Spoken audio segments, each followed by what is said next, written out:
alaikum. Hello everybody. Mr. Gamal with you. Now with chapter 6 from Black Beauty. A lesson from Mary Legs. هنا هنشوف lesson ايه الدرس اللي هو حبت تديه Mary Legs to the children or the boys. The squire's daughters like to play with Mary Legs. He gave them all rights in the orchard. Mary Legs in this chapter wanted to teach the boys a lesson that horses had feelings and they should be treated well. When the boys whipped him or beat him, he threw them off. كان بيرميهم على ظهره. قلنا ممكن ليها another meaning to tip them off over his hind. Hind means back. Before watching and listening, you should think of these words. Hey, rascal, hind. Again, hey, rascal, hind. The questions. The first one. What did the squire's daughters do with Mary Legs? What did the squire's daughters do with Mary Legs? What did the groom ask Mary Legs to do? What did the groom ask Mary Legs to do? The last question here, what was Mary Legs' lesson? What was Mary Legs' lesson? Let's watch and listen carefully. Black Beauty, Chapter 6, A Lesson from Mary Legs.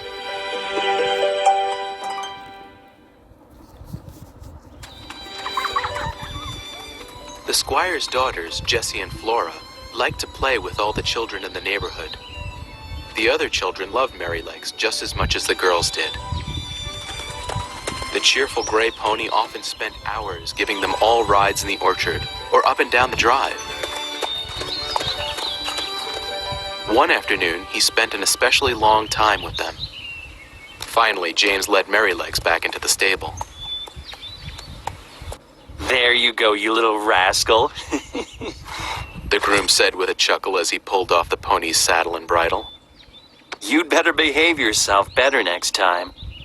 Otherwise, we will both get in deep trouble.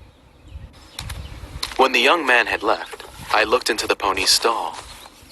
"What have you been doing, Mary Legs?" I asked him. Mary Legs tossed his pretty little head. Nothing much. He said. Just teaching some young humans a lesson, that's all. Ginger looked up from the rack where she stood eating hay. What do you mean? She asked. They couldn't tell when I'd had enough, He said. so I tossed them off backward. That was the only way to make them understand. "What?" I cried. "Are you saying you threw off Miss Jessie or Miss Flora?" Of course not. Mary Legs looked offended. I would never do that. I take better care of those young ladies than their own parents do. And I'm always patient with the smaller children, no matter how much they squeal or bounce on my back.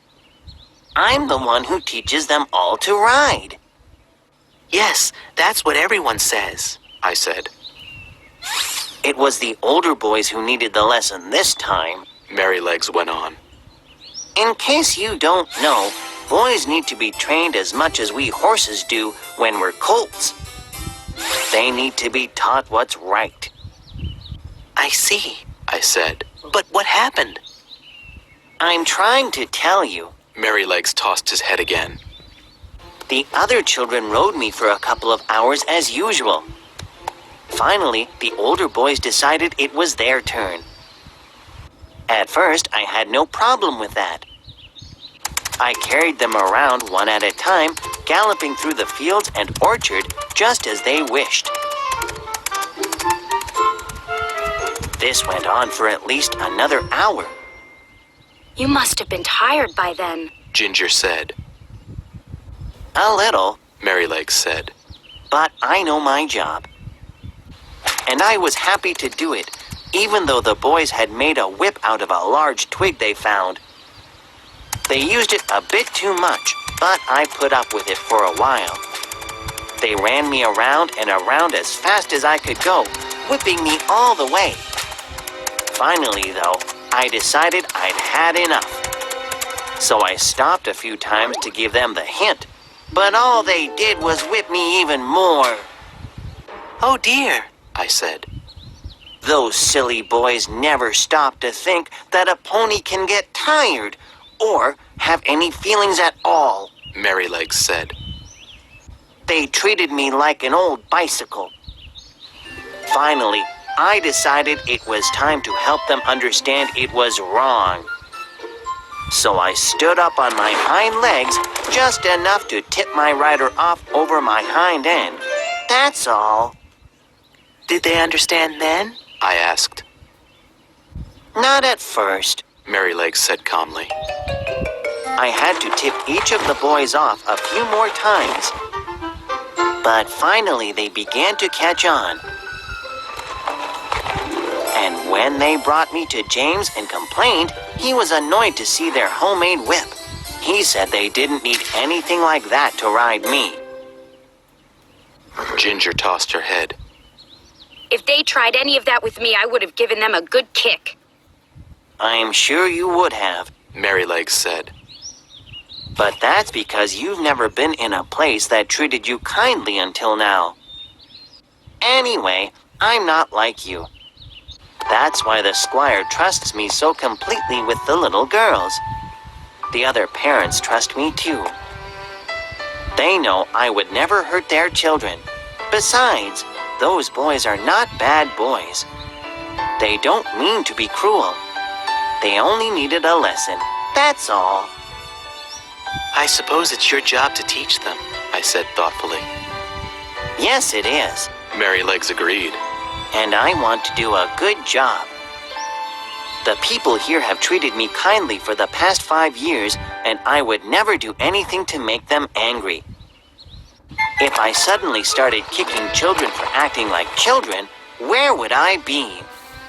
Sold off in a hurry, that's where. And none of us want that. I suppose that Merrylegs was right about that. None of us wanted to be sold to another owner. We were all happy at Birtwick Park, even Ginger, and hoped that we could stay there forever.